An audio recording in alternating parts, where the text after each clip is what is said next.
You know what, young historians, sometimes when we're reading books or when we get some things handed to us in class or when we're looking at newspapers or looking at stuff online, we kind of skim over visuals, like graphs and maps and charts and diagrams and even pictures, and we don't really examine them very closely. But I'm going to make an argument for our assignment and our new skill that we're going to work on that we really should carefully look at visuals. Kind of like this textbook right here. You would think, oh, look at this textbook. It's about patterns of immigration and how about 13% of the people in the United States are foreign born, while Native American, Alaska Natives, and Native Hawaiians make up about 2% of the population. The remaining population is descended from immigrants. This textbook ran into a little bit of problem a few years ago because of what we're going to see right down here. All right? So if I zoom in carefully on that, you'll see that in that area of the United States, it says the Atlantic slave trade between the 1500s and 1800s brought millions of workers from Africa to the southern United States to work on agricultural plantations.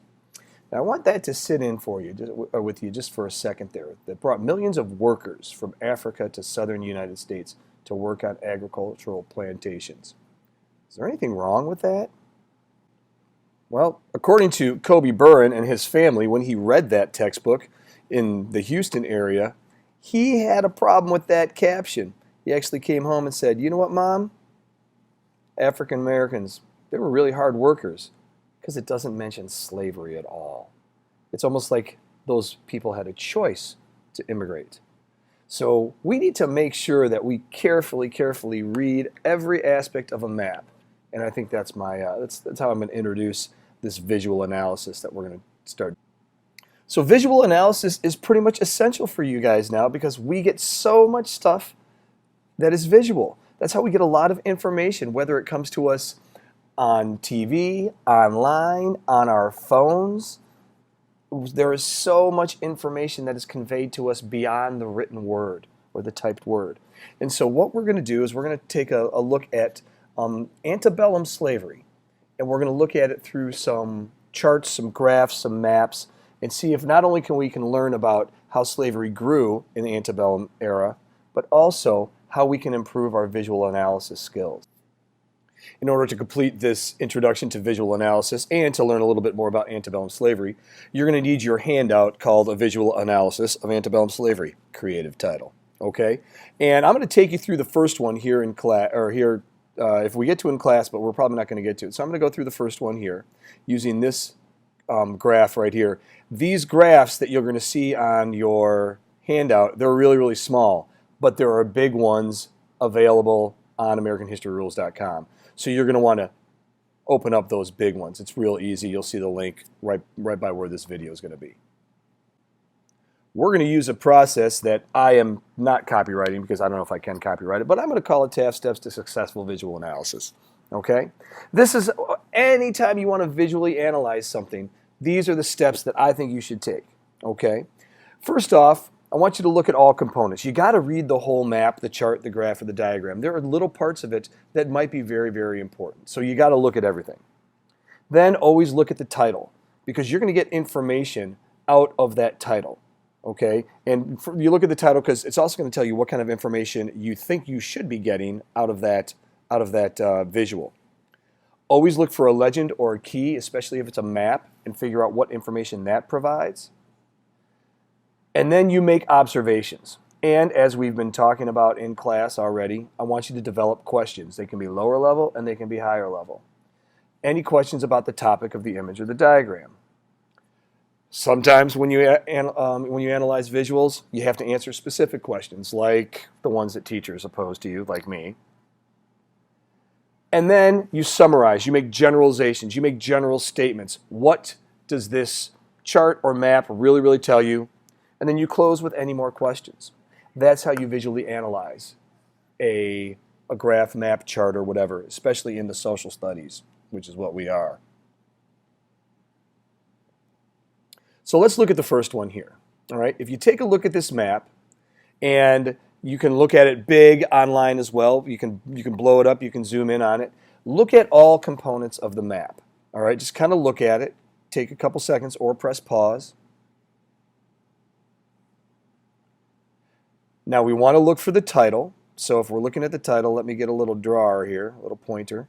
Here's our title right here, the African Slave Trade, 1500 to 1870. That should tell you a little bit about what this map is going to be, the information it's going to be given. I mean, guys, this isn't rocket science, right? But you want to make sure you look at that. And then look for legends or keys. And I picked this map because, number one, it talks about the slave trade, and that's what we're talking about now. But also because there's actually confusion on it. There's a problem, I think, with this map, this visual, because there's actually two visuals in it. Where is the legend or the key? The legend or the key is right here. All right, this is the legend you need to understand this map. Any area that is red is British, orange, that's where the Portuguese slave trade went, French is yellow, Spanish is green, and then the Dutch right up here in Suriname, in that area, that's the Dutch slave trade. The lines, the purple lines, are the routes, and it doesn't say it, but you can infer that the thicker the line, the more Africans that were transported, that were stolen and transported. And then these are the culture areas right here of where Africans were taken. Okay? Now, this is the confusing part right here, because this chart right here is actually a different visual. And it's confusing because you might think that, oh, here's red here and here's red here, and that doesn't make much sense. So this is a distractor. So don't let it distract you, okay? Now, I want you to make observations and develop questions about the topic of the image or diagram. What's like one observation you can make, just a general observation, and what could be a question that you want to ask.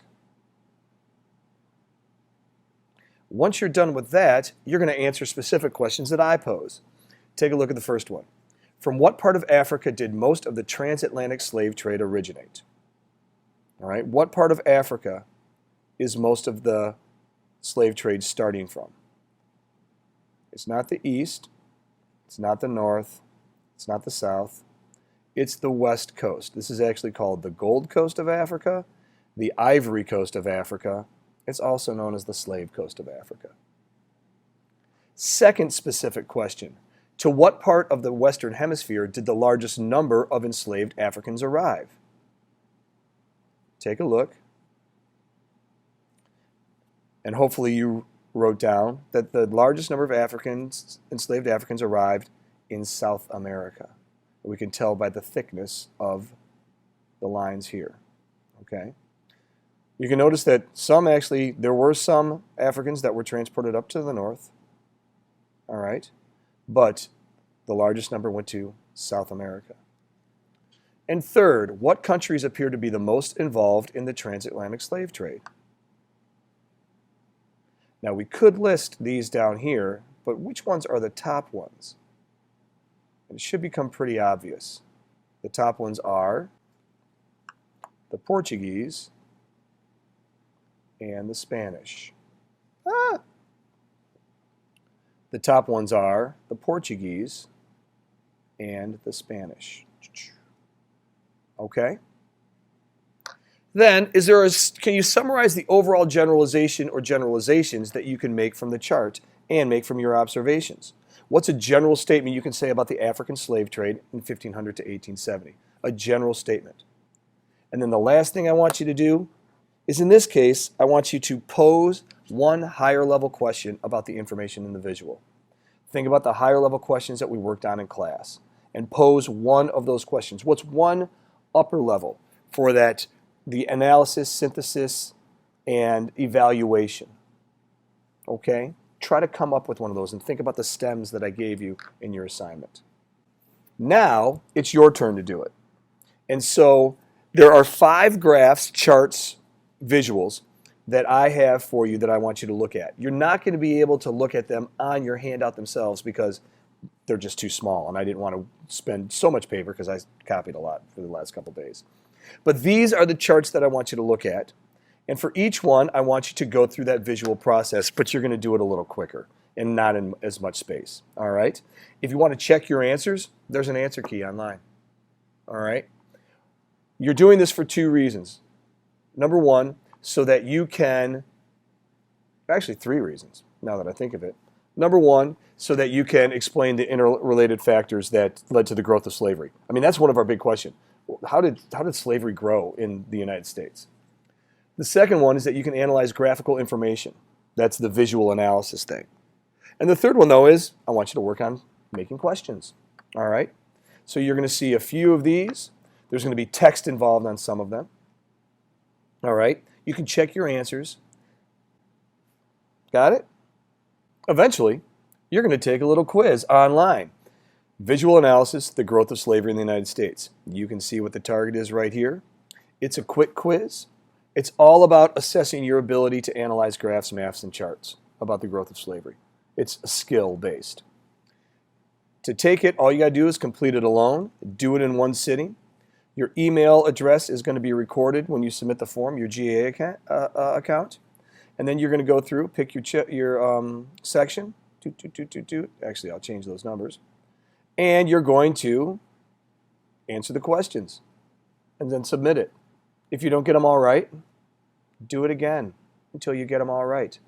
Everyone should get a 3 on this because it's all about building your skills, right? Okay, my friends, get going on this, and in our next class we will utilize some of this information about the growth of slavery. Take care.